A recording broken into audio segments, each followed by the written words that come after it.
Fui abusada pelo meu tio dos meus 13 aos 17 anos. Oi, eu sou a Josi, eu sou formada em medicina veterinária. No momento, eu não atuo e curso psicologia. Oi, eu sou a Naira, sou formada em Direito e no momento estou cursando Psicanálise.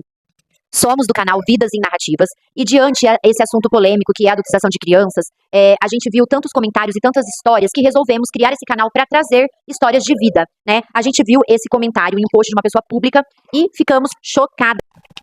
Eu, como vítima de violência psicológica, violência sexual, fui ver comentários de posts de pessoas públicas, porque aí um monte de gente comenta, né? E simplesmente ficamos horrorizadas com aquilo que a gente leu. Porque você acha que é só você que passou por isso, você tem vergonha de contar. Enfim, eu tenho a minha história também pra contar, mas essa história que eu fiquei extremamente chocada. Fui abusada pelo meu tio dos meus 13 aos 17 anos. Quando engravidei, aquilo foi apenas o começo do meu sofrimento. Quando revelei à família quem era o pai do meu filho, levei uma surra dele e da minha avó. E só não morri porque a vizinha me ajudou. Fui expulsa de casa com uma criança de colo. E a minha terapia foi tentar sobreviver com meu filho pequeno. E aí ela diz que encontrou uma família que acolheu ela e tudo mais. E agora o filho dela tem 17 anos, ela entrou com pedido de pensão e registrou um BO do abuso. Ela diz aqui que o filho dela já tem uma idade pra entender e tudo mais. Gente, essa história aqui revela o porquê muitas crianças, adolescentes não contam o que estão sendo violentadas. Por quê? Olha essa menina, aos 13 anos, né, dos 13 aos 17, então acredito que ela deve ter engravidado ali nos seus 17 anos, ela foi abusada pelo próprio tio, e quando ela contou, ela apanhou desse tio e da avó com quem ela morava. Às vezes até os próprios pais, né, tipo, a própria mãe cala, né.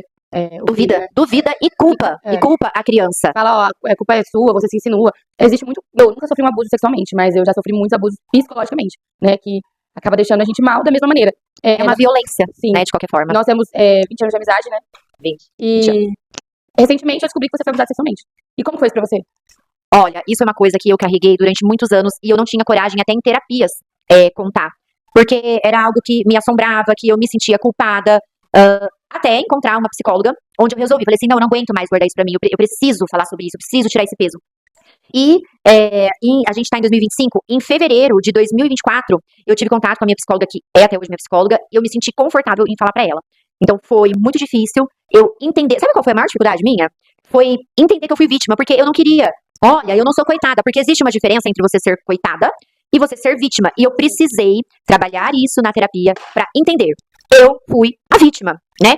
E aí, a partir daí, começar a trabalhar esses traumas e tudo mais. E às vezes, quando é criança, não entende. Quando é criança, você não entende o que tá acontecendo. Você sente algo que é algo que não deveria estar acontecendo, mas você não entende o que é. E sabe o que eu acho mais triste em tudo isso? Porque a violência sexual contra a criança já é muito, muito, muito triste. Hoje nós somos mães, né? Então, assim, Deus me livre. Eu morro de medo, gente. Assim, eu sou uma mãe, assim, medrosa mesmo. E o que acontece é que a maioria desses abusos são de pessoas dentro de casa.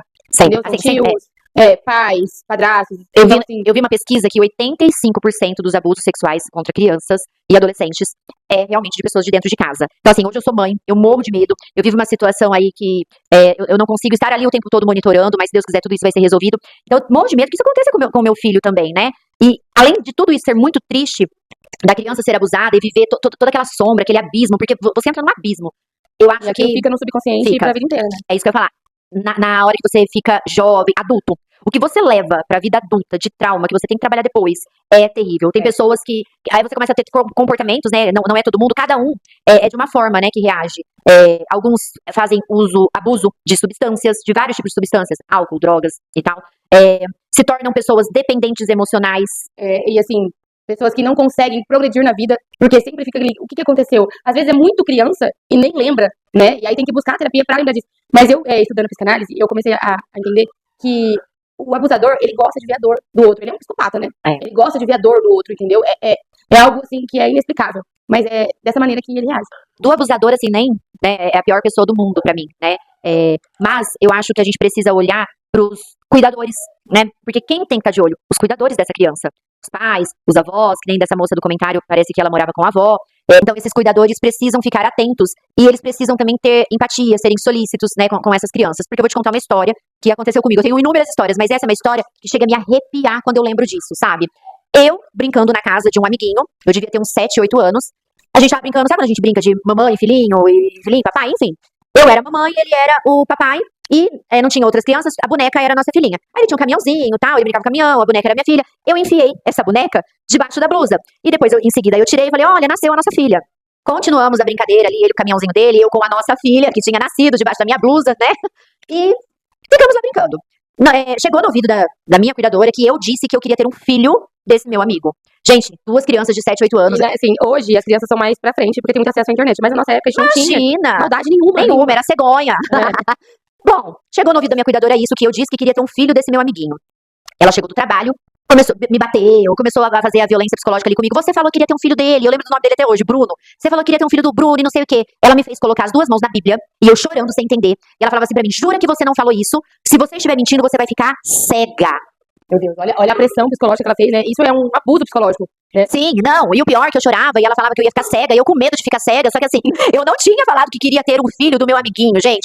Aí você imagina, futuramente, daí alguns anos eu fui abusada sexualmente, aí de fato. Como que eu viro pra essa cuidadora, depois de uma brincadeira de criança, eu ter passado por tudo isso que eu passei, e falo que eu fui abusada?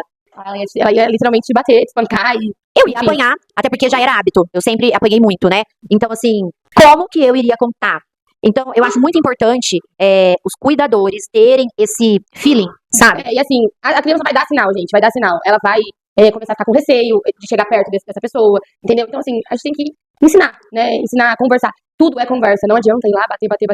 É tudo conversa, você vê? Você apanhou a vida inteira e ficou uma pessoa com medo. Sim, e aí, hoje, eu tenho que tratar inúmeros traumas que eu adquiri daquela época por falta de proteção, por falta de empatia. Então, eu acho um assunto que a gente tem que levar. Eu tenho muitas histórias, gente, eu tenho muitas histórias que eu só admiti isso depois de terapia, depois de ver outros casos, porque você se sente sozinha no mundo. Então, o recado aqui, né, amiga, pais, cuidadores em geral, Protegem seus filhos. protejam suas crianças, olhem pra elas. A gente ainda tem muita história aqui pra contar. E se você tem a sua história, manda pra gente, a gente vai deixar o e-mail na descrição do vídeo, tá? Se você não quiser revelar sua identidade, a gente troca os nomes, né? Não revela Pode sua ficar identidade. tranquilo. Narrativas em Vida foi criado pra poder informar, ajudar pessoas e contar histórias, gente, porque a vida é essa, não é o morango do amor. Se inscreve aqui, dá seu like e manda sua história aqui que a gente vai contar.